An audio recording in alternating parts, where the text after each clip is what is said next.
आज तपाईँहरूलाई मेरो यो च्यानल जेमस ब्लगमा तपाईँहरूलाई स्वागत छ। सबैजनाले हेरिदिनु भएकोमा धन्यवाद। अनि जतिजनाले सब्सक्राइब गर्नुभएको छैन सबैजनाले सब्सक्राइब गरिदिनु होला अनि लाइक कमेन्ट गरिदिनु होला है। हामी आजको भिडियो के को छ भने आज हामी चाहिँ गाउँघरको कुराहरू लिएर कुरा गर्नेछौँ। अनि अहिले मकै पाक्ने समय हो अनि त्यसपछि पानी पर्ने नै समय हो। त्यसैले म तपाईँलाई देखाउँदैछु। तपाईँले यो दृश्यहरू देखेर मनोरञ्जन चाहिँ दिन सक्नुहुन्छ है। किनभने अब आजको भिडियो त्यसमै सीमित छ। त्यसैले म चाहिँ देखाउँदैछु अनि तपाईँहरूले चाहिँ हेरिदिनु होला अनि माया गरिदिनु होला, सपोर्ट नि गरिदिनु होला है त सबैजना।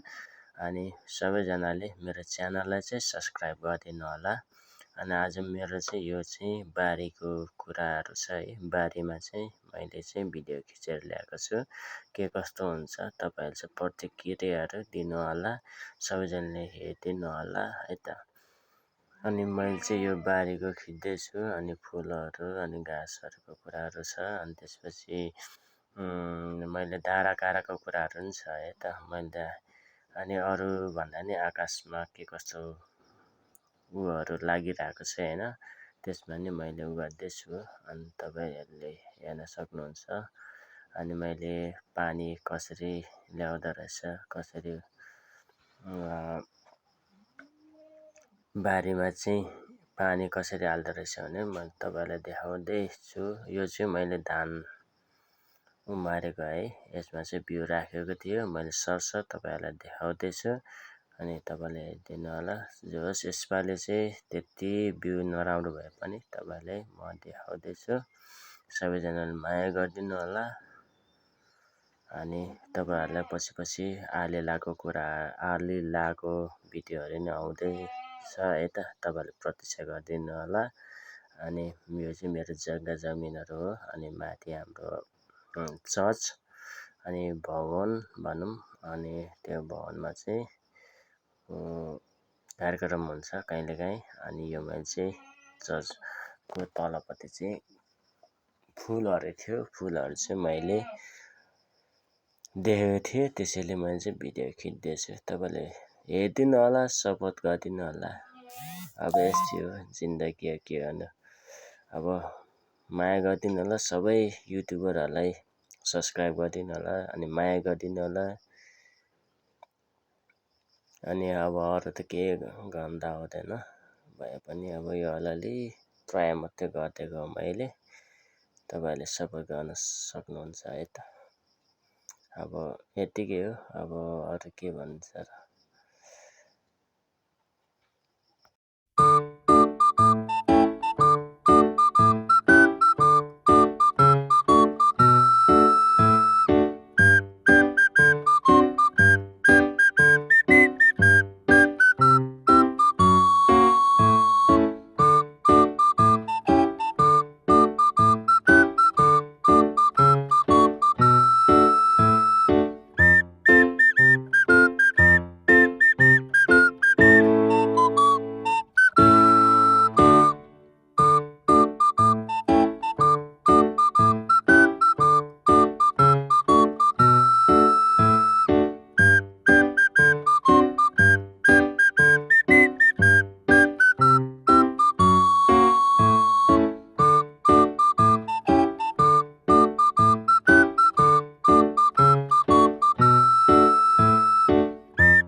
तपाईँहरूले यो भिडियो हेरिदिनु भएकोमा धन्यवाद है।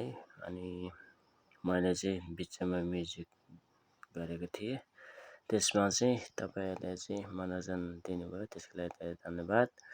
अनि मैले यो दृश्यहरू चाहिँ देखाउँदैछु तपाईँहरूलाई है। मैले अब आउने दिनहरूमा अझै राम्रो राम्रो कन्टेन्टहरू ल्याउनेछु।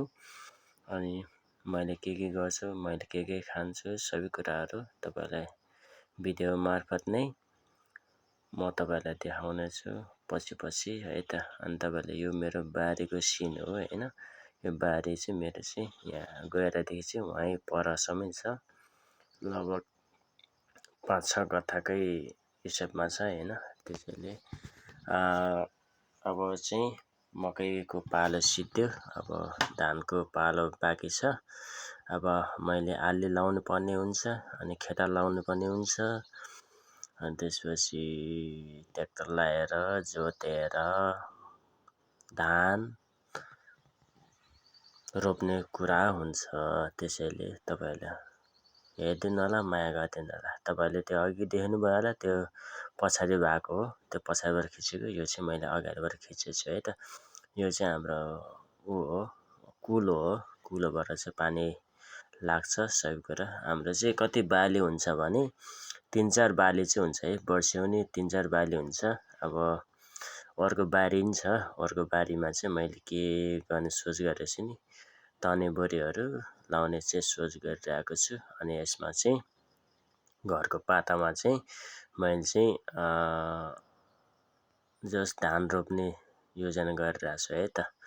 अनि यो चाहिँ मैले हालचालै मैले खारेको बारी हो। अब यसलाई पनि धेरै पैसा लागेको छ, डबल काम भएर। अनि मैले साइडमा चाहिँ वाल लगाएको छु ढुङ्गाको, अनि पर नि मैले लगाएको छु। अनि तपाईँहरूले हेर्न सक्नुहुन्छ। जस दृश्य चाहिँ राम्रो छ है, सबैजनाले सपोर्ट गरिदिनु होला है। म गाउँठाउँको कुराहरू अनि भिडियोहरू ल्याउँदै गर्छु, तपाईँहरूले माया गरिदिनु होला अनि मनोरञ्जन गरिदिनु होला है त। ल म तपाईँहरूलाई देखाउँछु है त। यो चाहिँ मेरो भाइको घरबाट मैले खिचेको। मेरो घर चाहिँ माथि छ, अनि मेरो भाइको घरबाट चाहिँ म अलिक काम थियो, त्यहाँ काममा व्यस्तताले अनि मैले चाहिँ यसो हेरेको, अनि भिडियो चाहिँ अलि राम्रो आउँदो रहेछ, त्यसैले चाहिँ मैले खिचेको छु। यो चाहिँ दाजुभाइको खेतहरू हो है, मेरो चाहिँ माथि छ, अनि माथि भतिजहरूको छ, अनि त्योभन्दा माथि मेरो छ। त्यसैले तपाईँहरूले कस्तो देख्नुहुन्छ त्यस्तै प्रतिक्रिया देखाउनु होला है। अनि अझै कस्तो भिडियोहरू ल्याउनु पर्छ, अनि तपाईँहरूले नि मलाई सुझाव सल्लाहहरू दिनु होला, अनि मेसेज गरिदिनु होला है त। यो फेरि मेरो अघिको उमै आयो, यो हाम्रो माथि भयो, के अरे हल भयो, अनि मेरो जग्गा जमिन भयो। मैले चाहिँ तपाईँहरूलाई देखाउनुको कारण चाहिँ के हो भने, अब चाहिँ बर्खा लागेको समयमा के कस्तो मौसमहरू चाहिँ हुँदो रहेछ, अनि हाम्रो गाउँठाउँ चाहिँ कस्तो हुँदो रहेछ भनेर चाहिँ तपाईँहरूलाई देखाउन खोजेको है। अरू अन्यथा नलिनु होला। अनि तपाईँले हामी क्रिस्चियन होइन, त्यसैले हाम्रो चर्च पनि यहीँ छ, नजिकै छ। अनि यो भनेको हाम्रो गाउँठाउँको कुराहरू हो। अनि त्यसैले यो पारिपट्टिको भित्ता हो, यो भित्ता भन्नु मन त्यो नजिकै छ, जस खोलाले छेकेको छ। अनि हाम्रो चाहिँ माथि जस राम्रै छ, हेर्नु होला, सबैजनाले माया गरिदिनु होला है त। जेम्सको ब्लगमा है त, सबैजनाले सब्सक्राइब गरिदिनु होला।